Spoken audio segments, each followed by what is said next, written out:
Welcome to the Inspired Living with Autoimmunity podcast, the podcast for high achievers who want to stay sharp, focused, and full of energy despite their diagnosis. With your host, National Board Certified Functional Medicine Health Coach, Julie Michelson, where Julie helps you take your power back from autoimmunity. And now here's your host, Julie Michelson.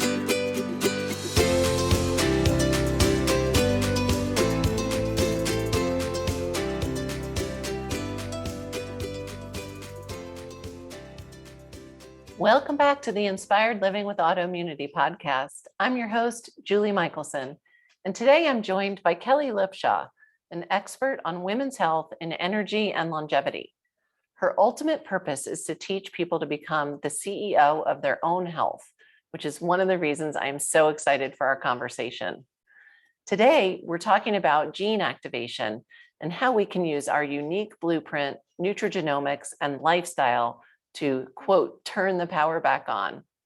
Whether you're interested in reversing illness or preventing it, this is a must-listen episode. Kellie, welcome to the podcast. Hello. Thank you so much for having me on, Julie. It's a pleasure. I am so excited to dig into all the things that I know we want to talk about today, but I always love to start out with a little bit of your story. You know, how did you come to be interested in this very specific fields that you're practicing in? And, you know, how did you get here? I know the field is new enough and it wasn't even really a thing when we were kids. So tell us how you got here. Yeah.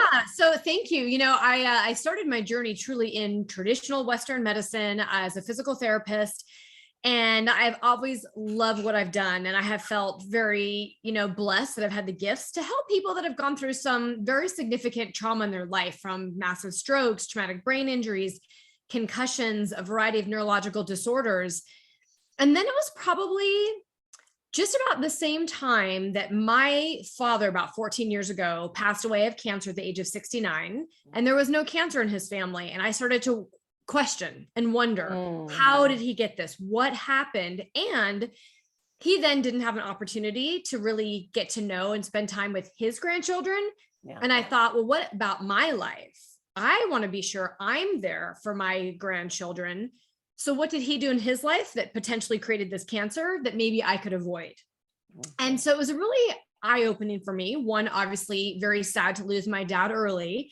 Sure. But at the same time, in my practice, my husband and I, who we share our practice together, we started saying, what more can we give our patients? What more can we do for our patients beyond just our unique approach in physical therapy of what we were doing? And that's truly when we found functional medicine. We started realizing, wow, if we can help get to root cause with patients, if we can help them improve at a cellular level, their poor bodies were full of inflammation and so much more. And then it was a very interesting time, because when we were going back to doctors who had referred clients, still in the traditional medicine world, they had no idea what we were asking. Right. Because people weren't really looking outside the box of traditional medicine yet. And when you have a serious medical injury or illness and you land in the ER, right, you need every piece of modern medicine that we have. Absolutely. And, but then after that, the journey of healing is vast. And I think several of us all along the way have ended up having something happen to us and wonder, this is an odd symptom. This is an odd this.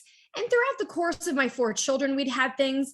And all of a sudden, kind of at all this time, I was like, oh my gosh, our genes are not our destiny. Oh my gosh, we are in more control of our life than ever through, lifestyle, diet, more. I can really flip the switch on or off of genes. That's how this is working. And so, one, learning about this, that people can really create that unique blueprint for them. And that 2, we can use, not only lifestyle, but nutrigenomics and plant-based medicine to help the body heal and repair. And when we started integrating this, both with my clients in the clinic and people online, it was just a game changer, because people didn't feel that they were slaves to their genes, but at the same time started feeling better pretty quickly and didn't think they could before. And it's just been amazing. I love that. We were chatting before we hit record. And so, I am all about people being empowered and realizing, you are not your diagnosis. Your diagnosis isn't your destiny. And even more importantly, your genes aren't your destiny. And we say in functional medicine all the time, genetics may load the gun, but environment pulls the trigger. And for many of us, myself included, genetics didn't load the gun. So I have nobody in my family with autoimmune before me, at least that we knew of. And my labs, I have no genetic tendencies for rheumatoid arthritis. And so I love what you're doing, because the more people that know, and I love how it's like, okay, on the one hand, you're like, with treatment, we can treat better. But at the other, it's like, we could just prevent, like, let's just not go there. Right? Not go there. And I, like you, my dad was 54 when he passed and didn't know his grandchildren. And I have so many questions. His passing was extremely sudden and unexpected. And so, and it's like, and why, and how do I not do that? I had thought that was going to be my destiny as well. That's how and why I got into functional medicine also. So we share that in common. Yeah, it's really fascinating. My maternal grandmother had breast cancer. So in my young adult life, I just was like with the 1 in 7 women, and my mother didn't have it. And so I basically thought I was destined to have it. And what is really interesting is I do not have those genes, which is great. However, what I've learned is even if you have the genes, but they're very, very, say, low penetrance, right? Not top of the list for you of your concern. If you don't address other things and you let your inflammation go rampant, that can turn on all these other genes. Absolutely. So, like, you're like, rheumatoid arthritis wasn't in my family, but whatever was going on for you just decided to light that gene up. Yeah, absolutely. It is amazing. So I love, again, treatment approaches, but preventative medicine. I mean, anti-aging, all of it, optimizing. I just had a conversation with somebody who I didn't know was talking to me because she was interested in what I do as a client. I had no idea that wasn't how we were introduced. And so she was asking, she doesn't have autoimmune, and she was asking about what I do, and what does that look like for someone who, and I'm like, it's the same. So wherever you are, right, you're optimized. And I started, and the fun thing is I started asking her questions about her energy level and how she feels when she gets up in the morning, and this and that, and and the whole, like, no, I feel fine. She literally said, like, oh, I could just fall asleep, in my car at any moment. Like, that's how fatigued she is. But she's been told she's a mom and whatever, and so I'm like, oh, you could feel so good. Well, and really, like, speaking to women from, like, say 45 to 65 or something, somehow along the way, it just became like, oh yeah, we're just aging, you're running around ragged, you're always doing too much, you don't care for yourself, you're just getting older, oh, it must be hormones, oh, like, there's such this excuse for common. And when I tell people, if you're talking common, none of us want to be common. No. Right? So you should be doing something different to get you out of that. That's not common. But when enough people talk about it, then it just must be normal, right? I said, maybe it's common, but it's not normal. Yeah. So that's your health is never an area you want to be average. Like, you want to be outside that bell curve. I know you use labs a lot. We use extensive lab testing, and people get concerned, like, oh my gosh, my omega-3s got flagged because they're too high. Should I be worried? I'm like, okay, labs are done on a bell curve. No, look at our country. Like, do you want to be the average of all of the unwell people? No, you do not want to be average. So I Yeah, I love so many things that you are doing and have done are areas of interest for me. So I am going to ask you to reel me in if I need to. I want to, really give listeners just usable information, but I think so much of this conversation is possibly new for them. Mm-hmm. So I want to even just start really at the beginning, because you mentioned already what we're going to be talking about. And so we're going to start with, what is gene what do you mean? You said turn genes on and off, gene activation. And we just touched on it. You just gave examples, but really explain to listeners what that means. Yeah. So, for most of our lifetime, and what we've heard in the past is, whatever your genes are, that's in your family. So if genes for heart disease, diabetes, cancer, then you'll have them. Okay. So when you look at doing a DNA study to really map out what your genes are, that's just your blueprint. And if you think about it as a piano, right? The piano has the same keys.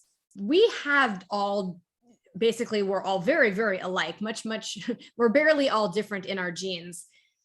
And so when you look at that, you could take 10 different people to play that piano and it's going to sound differently, right? Okay. Somebody who's a beautiful concert pianist to somebody who's never even played the piano before.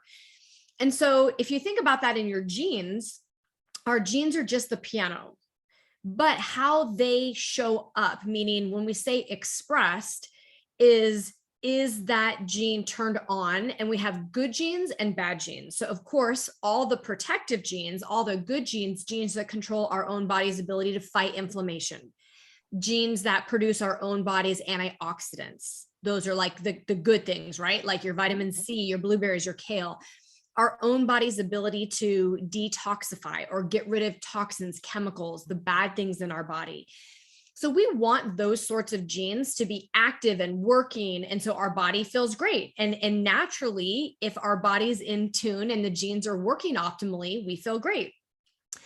We also have genes that could lead to health disease issues, right? Genes that could lead us down to, obesity and diabetes and cardiovascular disease, cholesterol.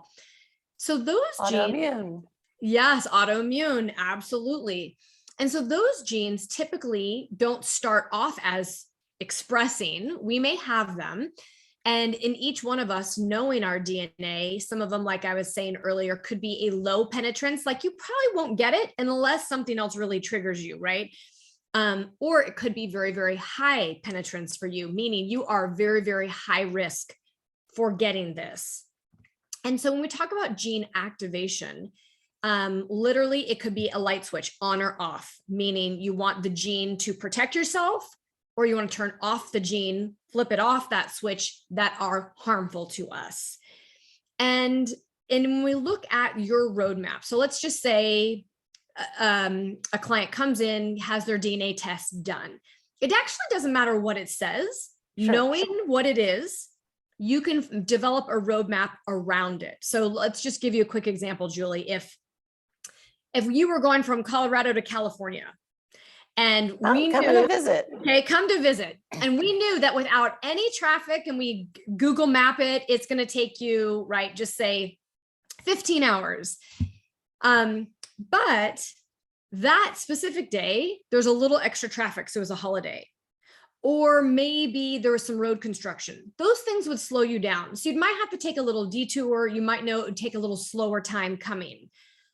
Also, what could happen is maybe part of the road got like washed away and you had to take a whole nother route around. By knowing the obstacles in your way, you could still get to California. You might just have to take a different way to get here, or it might take longer.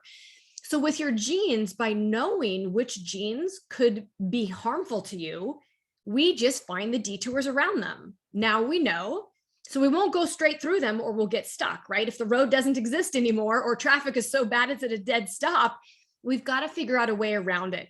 So that's the great thing about knowing your genes. Some people get scared of it. Like, I don't want to know what's in my history. No. That's like your genes are your genes. And I'll give you some examples of me here in just a second.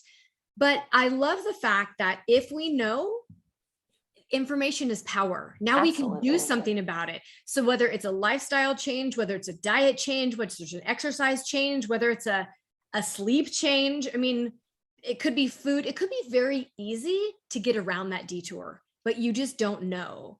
And if you don't know, then you might be doing something in your lifestyle to be turning on your bad genes. And if you know, you're like, I can keep them off.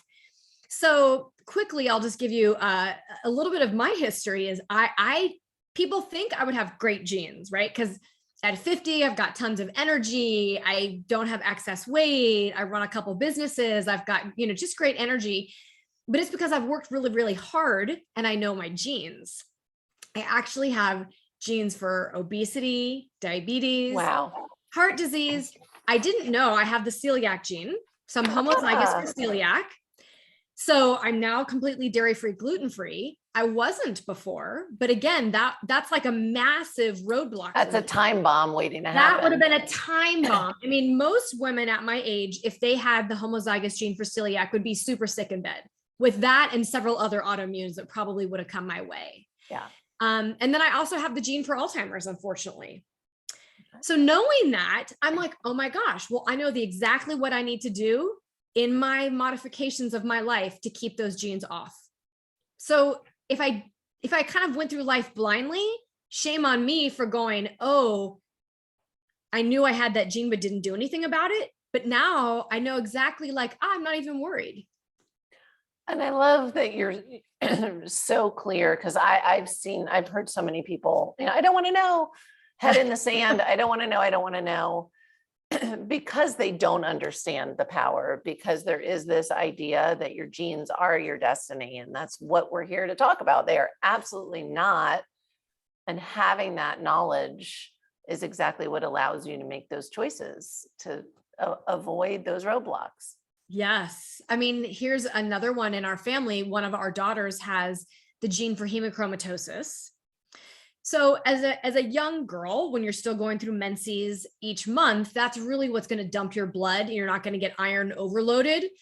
But then when she stops that, she needs to know what her iron is today. And then as she ages, what her iron is. And then eventually she'll start having to give blood regularly.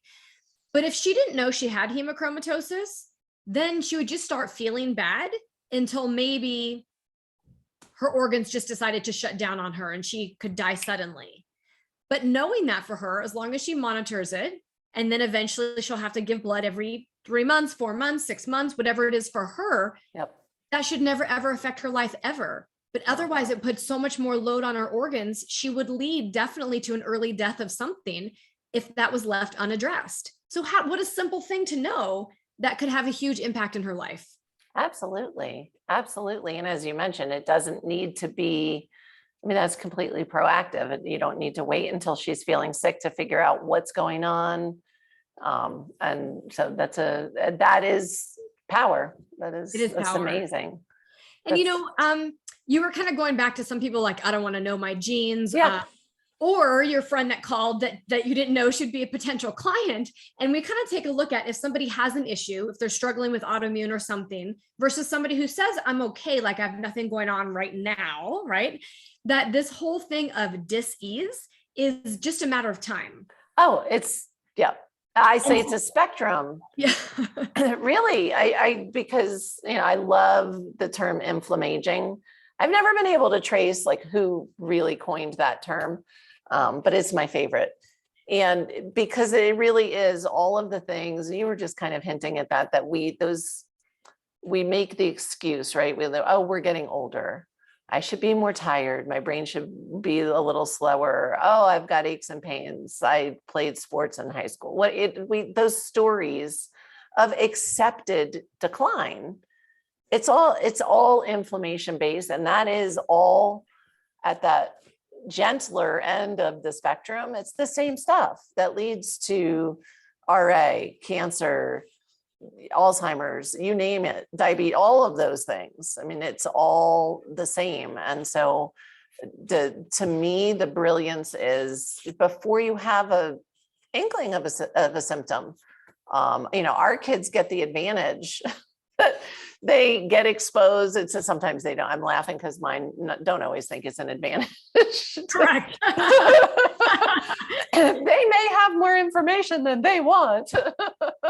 But it's the same. I say all the time I love working with my clients, and I get so thrilled to watch them turn their health around, but it's the ripple effect, right? It's then they're taking that and they're using it with their partners and their children and their family and their friends and so I love this idea of you get the information and then you have the power. And then you have the power. And again, I think everyone's hearing today, like, I should sleep. I need to make sure I'm breathing. I need to move my body. But a lot of people are not applying that.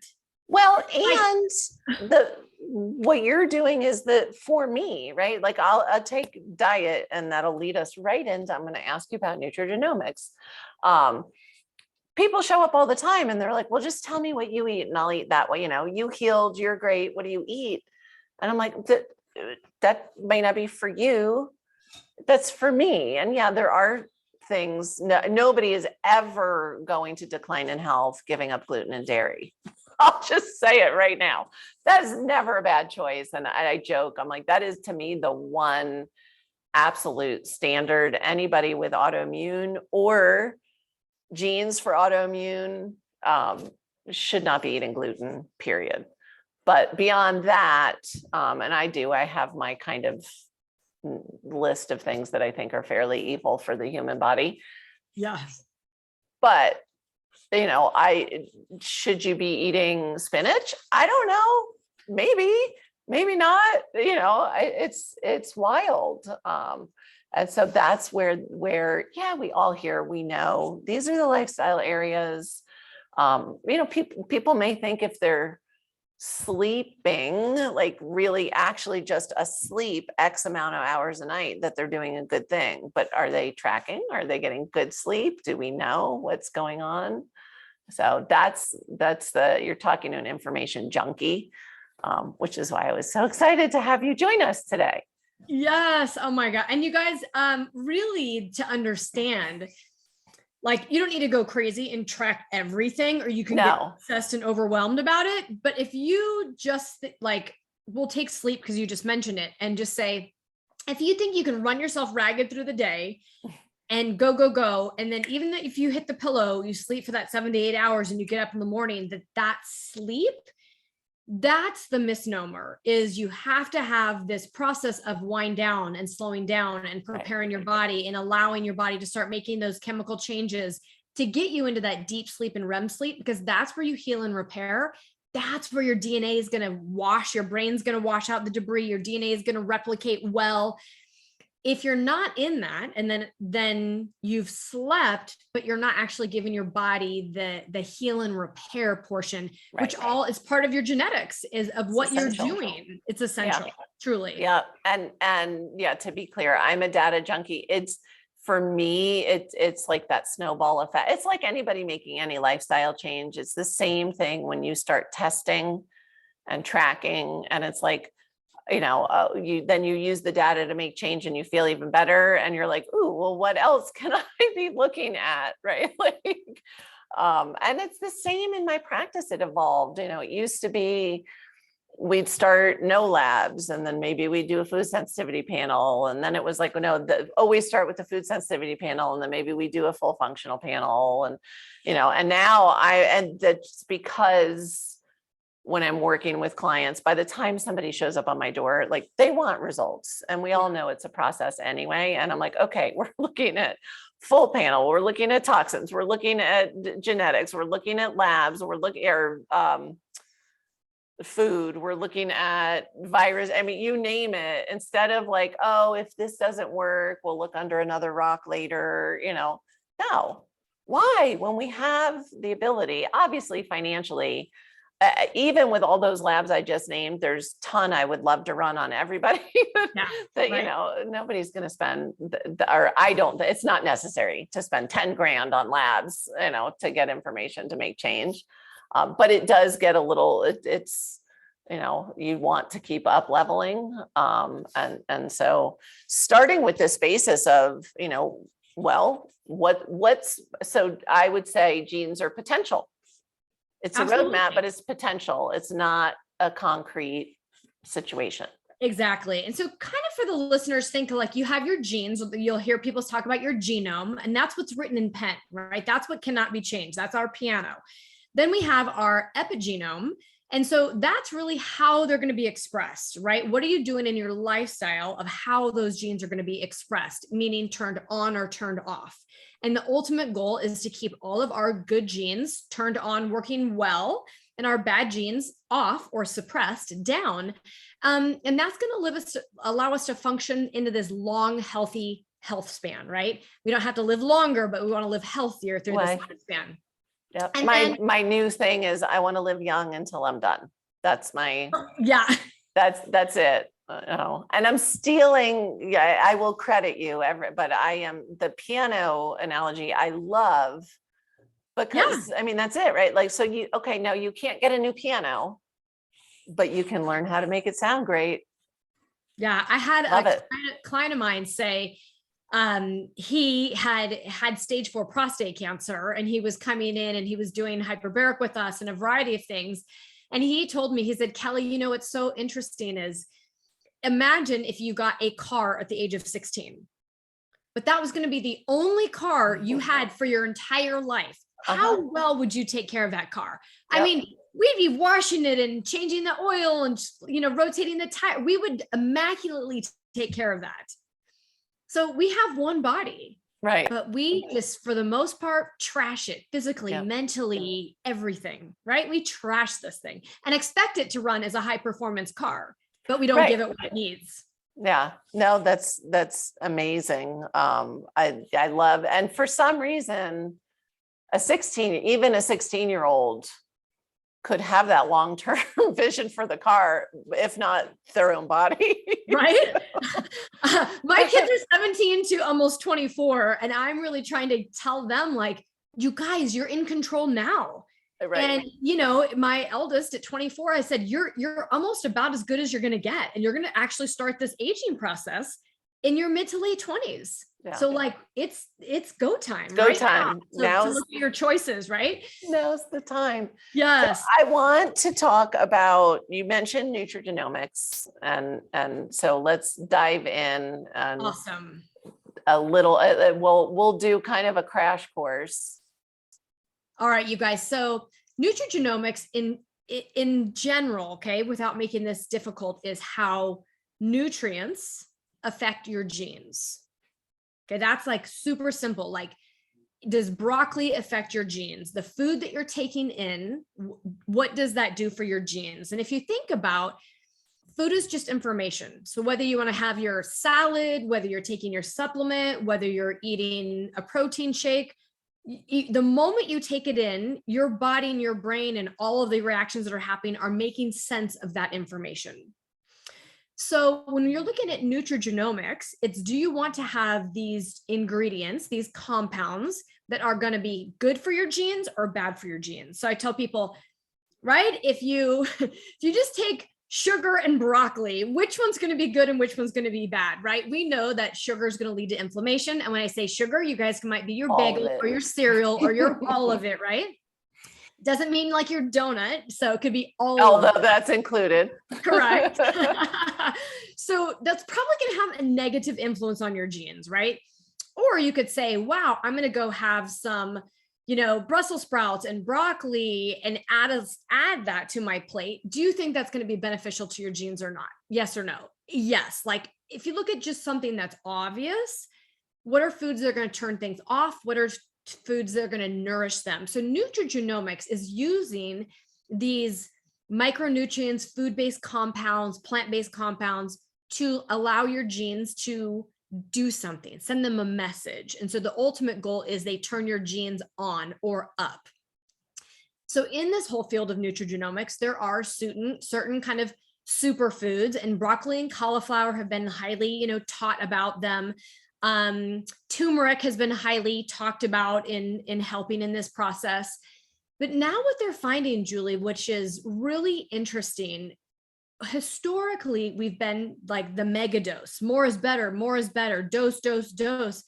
So people are taking lots of things, but now they're finding that taking it is either just food or a supplement in a raw form.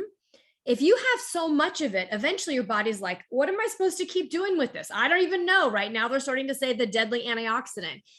And if I can give another analogy for the listeners, if you were building a house and somebody brought your, shipment in of your raw materials, so you've got your bricks and your, lumber and everything else. And then before you know it, somebody's bringing another load of it. And you're like, oh, wait, where am I going to put that? And all of a sudden somebody brought another load of it. And you're like, oh my God, I have so much of it. I can't even build the house anymore because it's just all piled up on me. Sometimes if we just think, eat more, or just take more and more supplements, and that will activate my genes. The body says, you're giving me so much of something, I don't know what to do with it. So instead, if your body has these machines inside of us that actually are the worker bees, don't give the worker bees more just raw material, make more worker bees, make more, like have a whole litany of, construction people inside your building. So now whatever raw material you gave it, you have all these workers. So when we talk about nutrigenomics and turning on genes, that's what's happening in your body. Your body now, instead of working at a slow pace, it's like the dimmer switch of your lights over the dining room table, right? It was low. Now it's like, whoa, look at all the stuff I can do, because you're giving the power back. You're turning the power back on. Literally, you're flipping the switch of your body to turn the power back on. And now your body can do the work it was designed to do, right? You're getting rid of the trash. You're boosting your mitochondria and your energy. You're turning all of those good genes back on, purely using, optimizing your nutrition. Amazing. And hopefully will sink in so much, it's not just like you said, don't eat the donut, but eat the broccoli. I love, and the even something where I don't know why we're picking on broccoli today. But more of a good thing isn't always better. I mean, there is such a thing as too much of a good thing. And I loved the visual of like just clogging things up. You're like, don't keep, no more. So next step then would be, let's talk more about the worker bees. And I know we wanted to touch on, and for listeners today, because for me, if they're like, okay, but what do I do? Or this is great. Or, I thought you said this was going to be really unusual. So I want to talk about NRF2 or NRF2, however people may have heard, activation, if there's such a thing as keeping it kind of brief, because I know we're like so close to the end of time. And I'm like, oh, do I just have her come back and we'll do just a separate one on that? But let's touch on it. Touch on it. Yeah.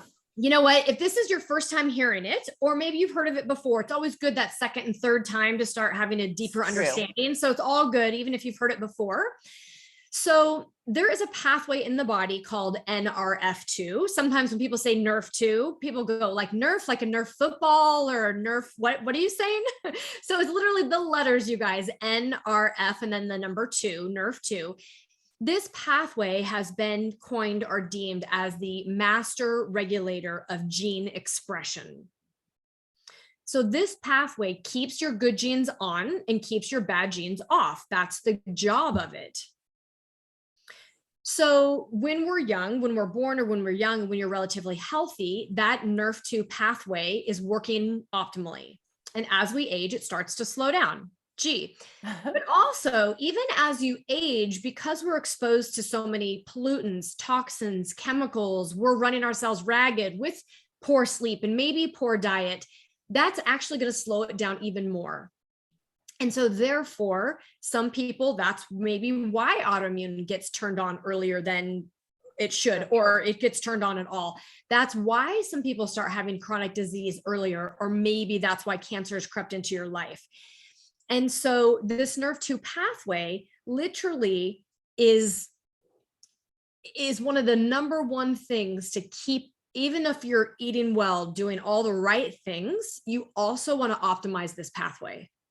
And so you don't need to know all the complex of what's happening in the pathway.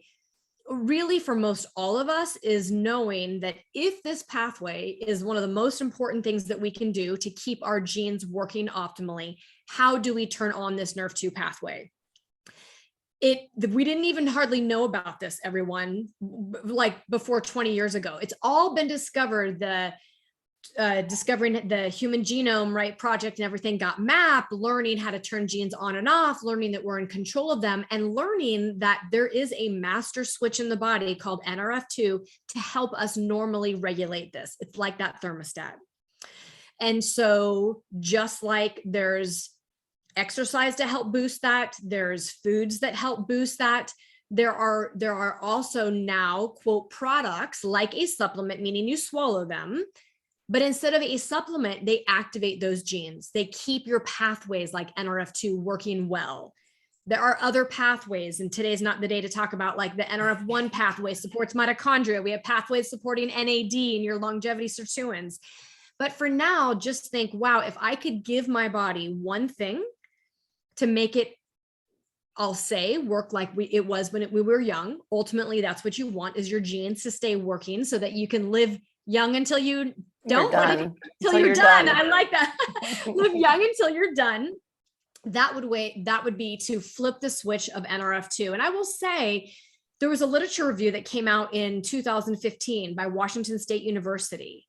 And their claim of this 20-page literature review of NRF2 said that this may be the biggest breakthrough in the history of preventative medicine. And it's like, wow, when we're really going down that whole road of wellness and prevention, it may be simpler than we all thought. It doesn't have to be as complicated as we want to make it. If we don't have to reverse illness and we can just keep wellness, like it's amazing how well we can stay if we never were sick in the first place. Absolutely. And I think it's even more amazing how well we can get, even if we've been very sick in the first place. Honestly, I mean, it's remarkable. So I have no doubt, as somebody who went from, them trying to get me to put a handicap placard on my car to how physically active I am now, and pain-free and well and healthy and happy and life is full, to we were back to the 16-year-old, right? Or the 24-year-old, or, our kids or mine are right in that same age group as yours. And it's like, you don't need to go there. And I know if you can reverse as much illness as I had, there's no question you can prevent it. And we see it all the time. I mean, it's not just me. I'm not special, guys. I'm really not. That's the whole reason we're here talking, is we can all do it. We can all do it. And I will just tell everyone, because most of the time when I have a conversation with somebody who's not sick, they're like, I feel fine. Right. I don't need it. And all I will say is to the listeners out there that I now use, I used to say the word fine a lot, and I have now changed it, that's my 4-letter F word, and I can't say fine. I love that. I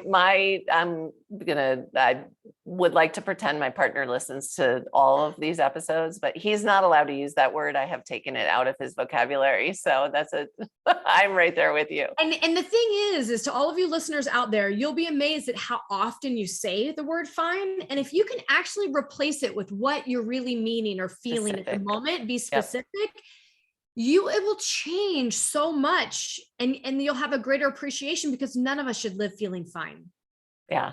Well, and that goes back to, I mentioned that conversation I had for those of you that are like, oh, but I can hear them now. Oh, but I do feel fine. Okay. You don't want more energy. You don't want to be stronger. Your GI system couldn't work better. Your brain couldn't be sharper. The list goes on and on and on of don't settle for normal, and whatever fine means to you in the given moment, don't settle for that either. And fine is the middle of that teeter-totter, right? Yeah. So if you're really only fine, you're on that tipping point of not fine. Well, and some people, I think fine is a very broad part of the pendulum there, like you really fine could be, you're really all so far into the not fine, but you're just not willing to say it, or it could be today was amazing. So I didn't take that word away, actually related to health in general. It was more like, how was your day? It was something, how are you feeling? How'd you sleep? How's your day? Fine. I'm like, no, not, what does that mean? No. Yeah. So I love that that's where you went. Oh my gosh. And I'll just end for your listeners that, yes, I've been very fortunate to help a handful of people recover from some devastating illnesses or injuries. But what I found through all of my time working with people, that there are people that have all the money in the world and they would give anything to get their health back. Yeah. So I will just tell all of you guys, if you're not doing one thing to just do that one thing to make your health better today,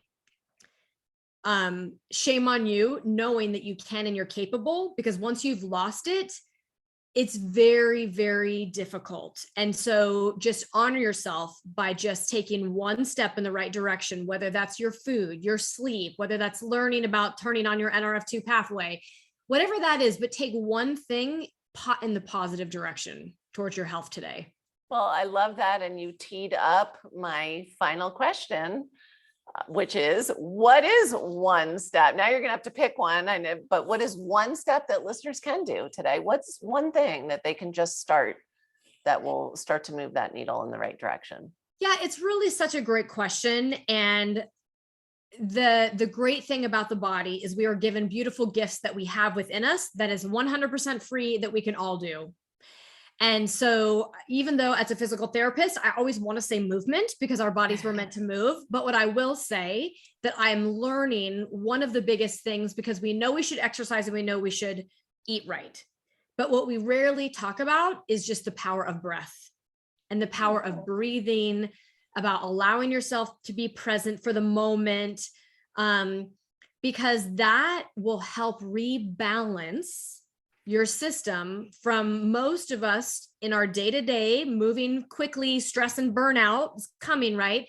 We've learned and trained ourselves to not pause and to not breathe. And if you can just give yourself time in your day, it doesn't need to be 30 minutes of meditation. It can just be 30 seconds a couple times a day to get your breath back, work on breathing. That is probably one of the most powerful things that you have with you all the time that can lead to really, really big influences in your long-term health. I love that. That's why I love asking this question, because I never know, like, there's so many good answers. But I have done, I was gonna say we could do podcasts on but I have done, I think 2 or 3 episodes already on breathing and breath. And so I love that that's where you went with this. It's amazing. I will have your information in the show notes. And I know you have a gift for the audience. I do. Which will be linked in the show notes as well.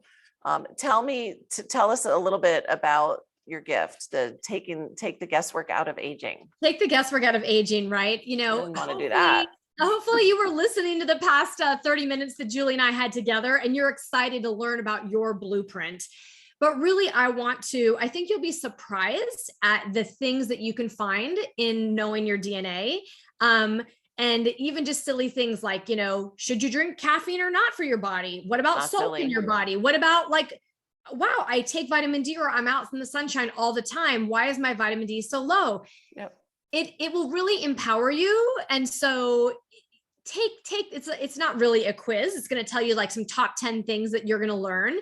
And then some direction that I hope each and every one of you guys can really take the next steps in moving forward in your health, because it's exciting. I mean, these are times 20 years ago, we didn't have this capability, but sure, now we do. And it used to be, tens and thousands of dollars to get all this stuff done. And now it doesn't have to be. So don't wait.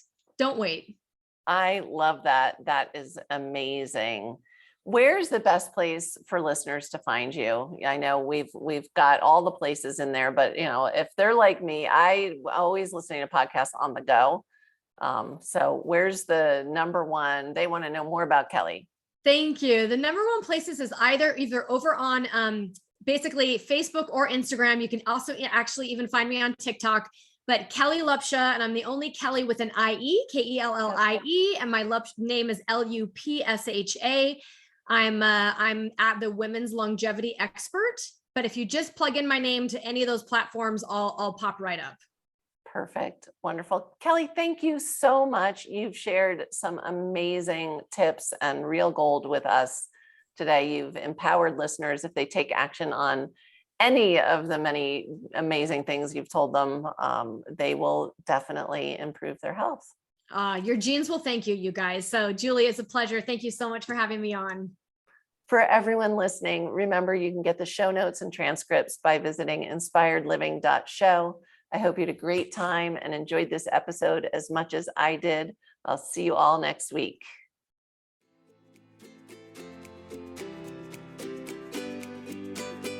Thank you for listening to Julie Michelson's Inspired Living with Autoimmunity.